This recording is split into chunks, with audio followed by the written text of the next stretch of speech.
Scheduled for a review hearing in November, and you failed to appear. Yeah, I just read all about that hearing being scheduled. I know that the plan was due a couple days beforehand, and I fully spaced the hearing, or else I would have been there, so I wouldn't be in this position right now. So I apologize for that. Okay, so you owe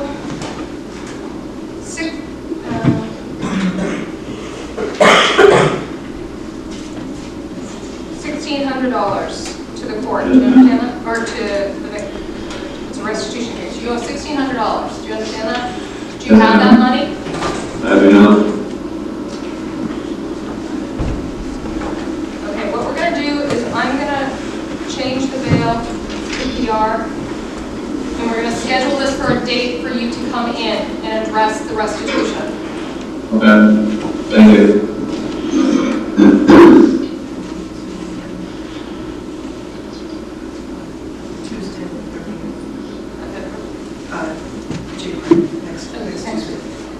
So this matter's going to be scheduled for January 30th for a hearing. Okay. Now, if I'm not out of here by then, Are you being held on anything besides this?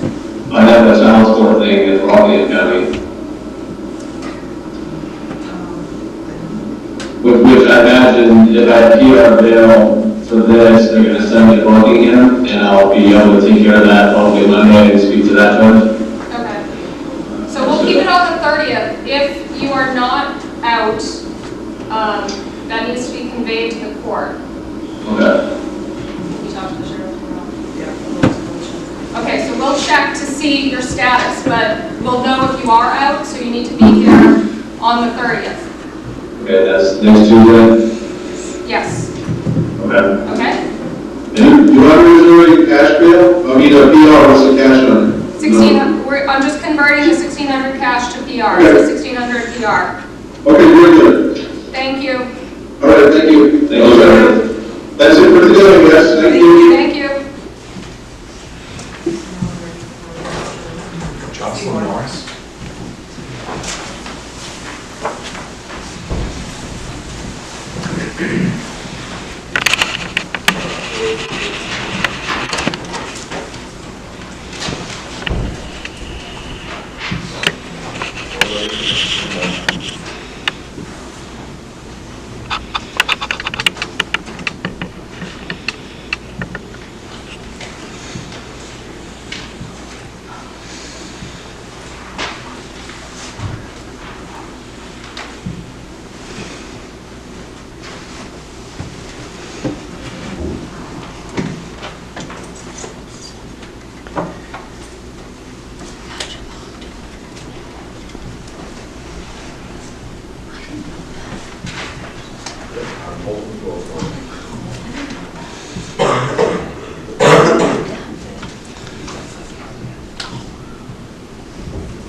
Mr. Seymour's running up on $250 cash. He does not have $250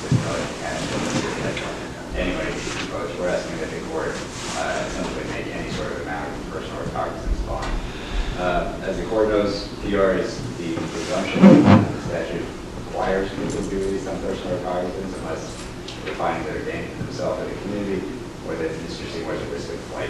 As far as trespass goes, I think this is the least violent crime that one can imagine. Even if the state's allegations are taken as true at face value, Mr. Seymour's in a residence, not doing anything wrong. He's talking with the tenant of that residence. He's not alleged to be engaged in any criminal activity while inside that residence. As far as risk of flight, Mr. Seymour does have a number of defaults on his record. I think the court should consider a default much different than failure to appear. When somebody defaults for, in those charges, I believe almost all of them are prohibited for town ordinance. When somebody defaults for a town ordinance violation, there's simply an increase in the fine that they're required to pay. There's not the same compulsion to pay in court. There's not the same risks of criminal prosecution for contempt of court, breach of bail, for one gets when they're charged with classic misdemeanor. So I don't think the court should consider those the same when considering Mr. Seymour's risk of flight. Further, Mr. Seymour is essentially a fixture of downtown Keene. All the police officers know what he looks like. We had a trial a while ago. The city manager knew what he looks like. Mr. Seymour's not going anywhere. This is his home. If for some reason he weren't to show up, he'd be pretty quick to find. However, Mr. Seymour will show up. He has a solid legal defense to all of these charges. I did file a motion to dismiss. I'm not going to argue the merits of that today. I think the state should have a chance to respond. I have that. Did you find it? I filed it yesterday, so it might not have made its way to the court. But essentially, the law is clear in New Hampshire and I think elsewhere that people are able to go to a home when invited by their tenant, even if the landlord has said that they're not welcome in. That's the law in New Hampshire. There's a case directly comes from 1960. It's Mora versus Hill. It's also the law in every other jurisdiction which I was able to find a case on record. I found no contrary authority. There's an American Model Courts article about it. There's an American Jurisprudence article about it. That is the law. Is that the basis of your motion to dismiss? That's the basis of the motion to dismiss. Along with that is also a motion to amend bail.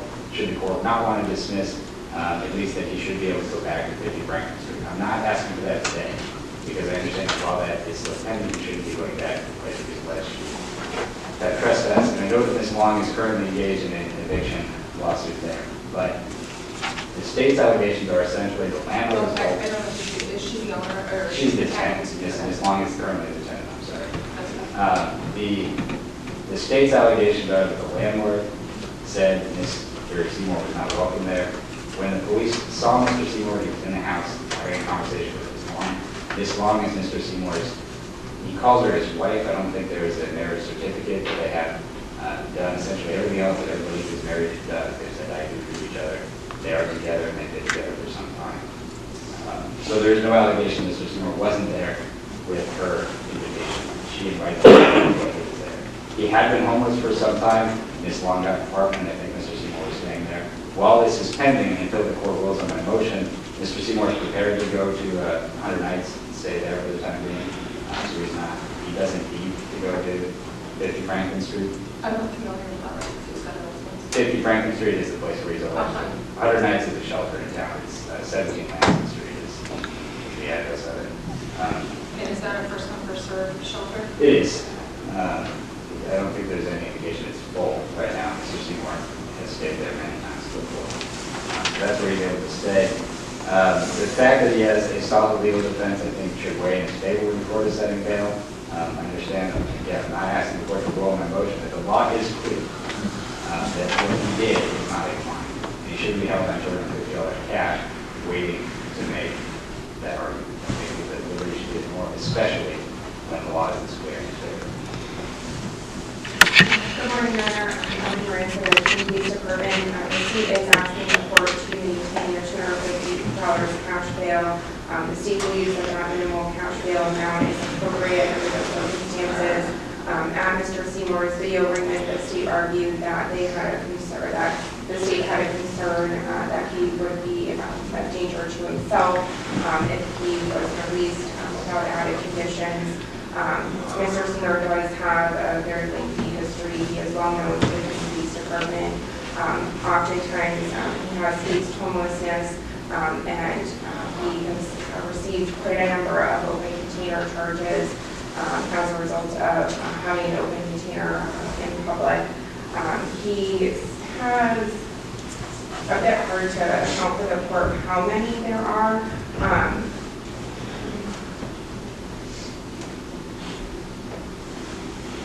I have 7 files with me for open container. I don't have a record available as to how many of those resulted in convictions, but a good number of them did, and they were all from roughly around August and June and July of 2017, when the Keene police were dealing with Mr. Seymour on a quite frequent basis.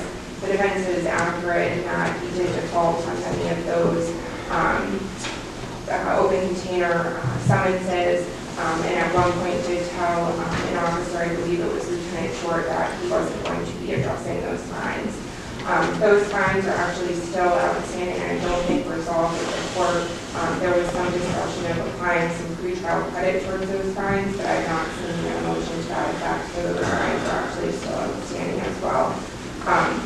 The state is concerned if Mr. Seymour does not have housing, if he's residing at the shelter at 190 Sod, there's going to be continued excessive alcohol use as there has been in the past. And Mr. Seymour has been placed into protective custody a number of times as well. And so the state is concerned that that issue would present itself again.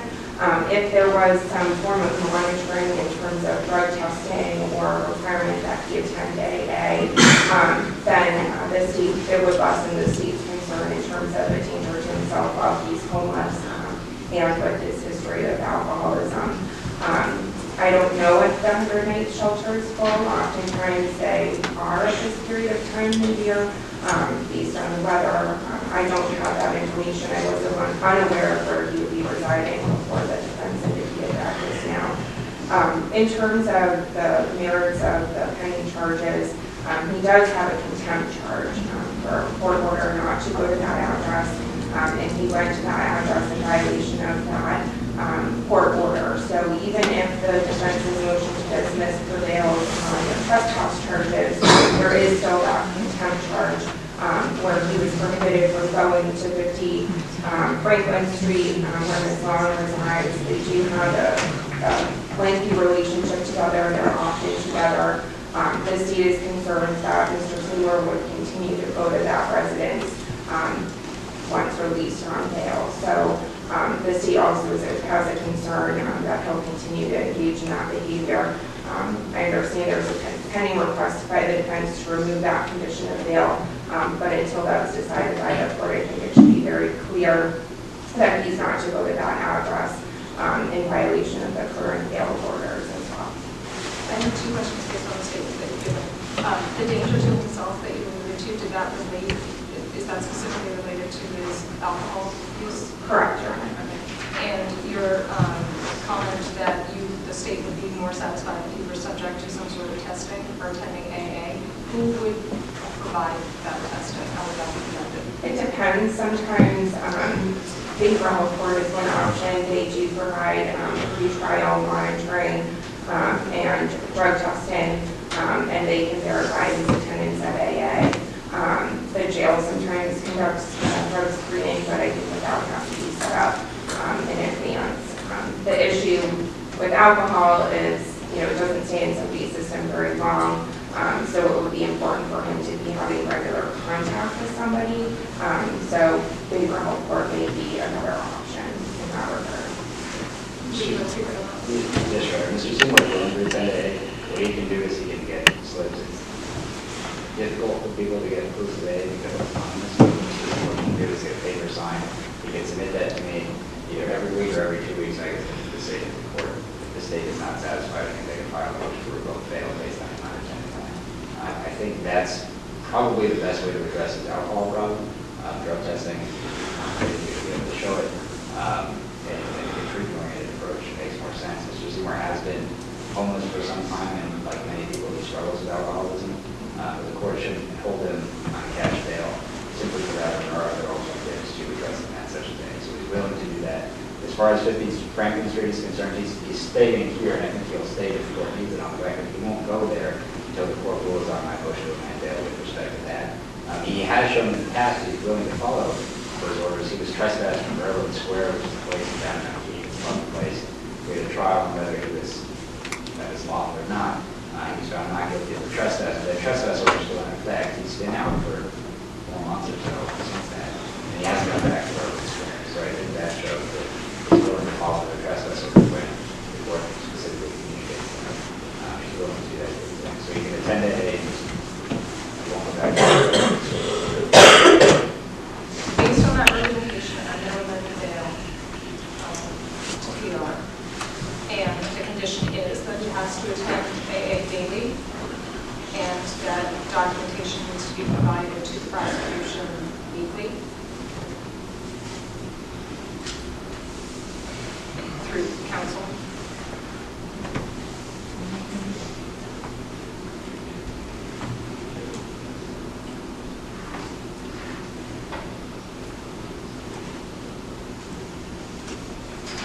Were you requesting a hearing?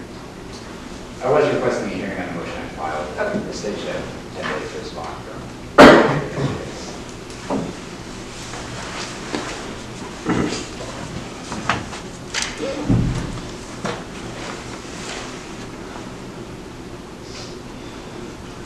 Is that this the only matter that's being held on?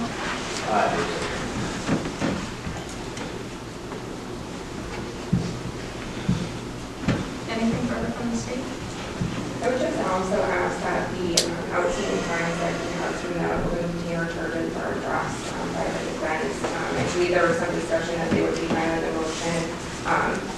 Those pieces are still active in the community until the fines are addressed. That's fine, Your Honor. The reason is that I do have one of the, Attorney Moran, you had filed motions to amend the complaints in both cases. Have you seen those? I have, Your Honor. So those are granted.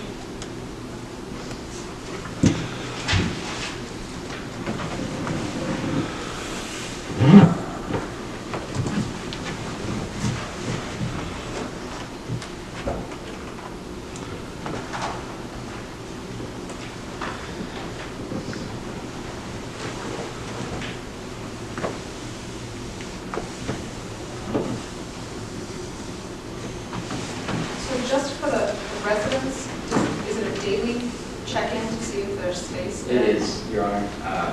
A lot of people will put 70 times a year as their residence. If it's full, they'll usually find a place for them to stay. I don't think other nights is very full, right? There is an overflow shelter